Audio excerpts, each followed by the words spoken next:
Le procès est renvoyé au 14 mars prochain pour deux raisons. Une raison principale, c'est qu'il y a une nouvelle composition. La chambre criminelle est dirigée par le président Samba Kane. C'est la première raison. Il s'agit d'un dossier extrêmement volumineux. Il faut lui permettre de prendre connaissance du dossier pour que l'affaire soit retenue et plaidée. La deuxième raison, n'est-ce pas, qui est une raison accessoire, c'est que, comme vous avez pu le constater depuis plusieurs semaines, c'est dans cette salle qu'a lieu le procès de Khalifa Sall et les autres. Et c'est à partir de demain que les plaidoiries vont démarrer. Et donc, cette salle également est indisponible. Donc, c'est renvoyé au 14 pour, en principe, plaidoirie. Pour les faits, avant d'en arriver, vous avez pu le constater, j'ai, au nom du pool des avocats, demandé la comparution, n'est-ce pas, du chef de la brigade de recherche en son temps. Le capitaine, le chef d'escadron, Issa Diack. J'ai demandé également la comparution du commissaire Ibrahima Diop.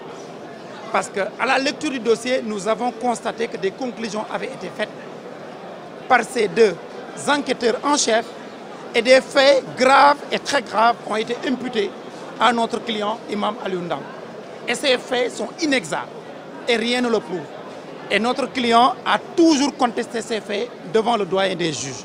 Donc nous avions estimé qu'il était nécessaire que pour la manifestation de la vérité, d'autant plus que le droit de défense est un droit constitutionnellement garanti, qu'on nous permette de les faire comparaître pour la manifestation de la vérité et que le tribunal puisse les interroger et nous-mêmes sur ces faits qui sont imputés à notre client et que nous estimons qu'ils sont inexacts. Et c'est sur la base de ces conclusions-là que le parquet a fait arrêter notre client. Mais cette demande a été rejetée par le tribunal qui a dit qu'en l'état, n'est-ce pas, de la procédure, que ce n'était pas opportun. Ça voudrait dire quoi? Autrement dit, ça veut dire sur le principe, notre demande est fondée. Mais ils disent qu'en l'état, pour des raisons d'opportunité, n'est-ce pas, la Chambre a préféré rejeter cette demande-là. Il a été démontré aujourd'hui, pour certains au moins, qu'il n'y a pas de charges qui ont été articulées dans le dossier. Or, en droit pénal, on ne peut renvoyer quelqu'un que si l'information a permis de révéler des charges. Mais on ne peut pas citer des noms simplement, les faire un link avec d'autres, en déduire une association de malfaiteurs et les renvoyer devant un tribunal. Ce n'est pas possible. L'information, c'est à charge et à décharge.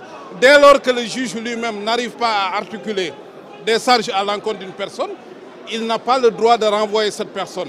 Et aujourd'hui, on pensait logiquement que ces personnes avaient droit à un procès juste et équitable. Mais tel que ça se présente aujourd'hui, évidemment, nous sommes de plus en plus sceptiques quant à l'issue de ce procès.